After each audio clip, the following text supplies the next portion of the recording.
Assalamualaikum warahmatullahi wabarakatuh. Jumpa lagi via suara bersama saya, Siti Nurfadila Turisku. Di episode senior atau podcast kali ini, kita akan membahas tentang bahasa dan berbagai dimensinya. Saya rasa teman-teman sudah mengetahui hal ini. Pada hakikatnya, manusia perlu dididik. Proses pendidikan itu diperoleh dengan cara belajar dan mengajar. Berbicara tentang belajar merupakan aktivitas manusia yang sangat vital dan sangat penting bagi manusia. Maka, bagi manusia yang ingin memperoleh pengetahuan, mulailah dengan belajar.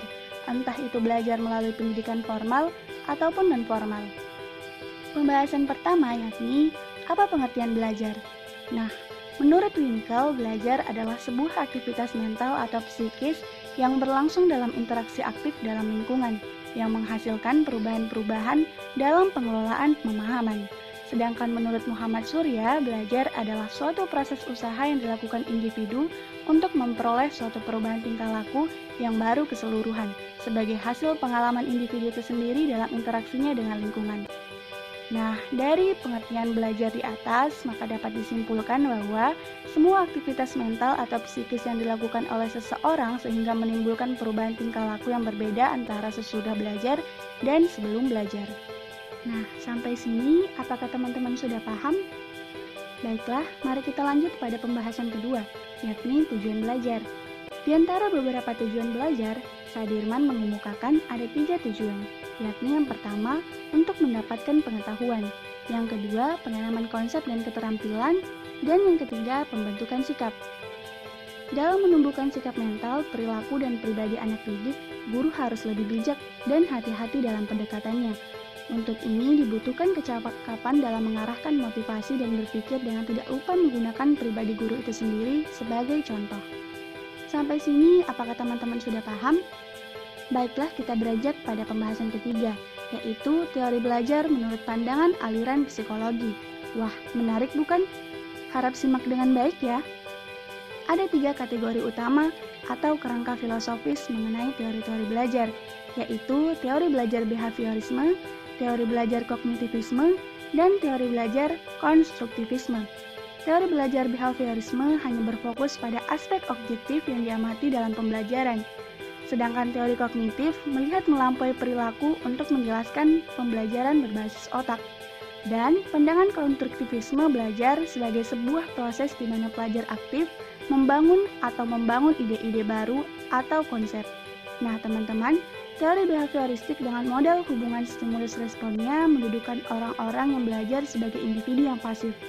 Respon atau perilaku tertentu dengan menggunakan metode pelatihan atau pembiasaan semata.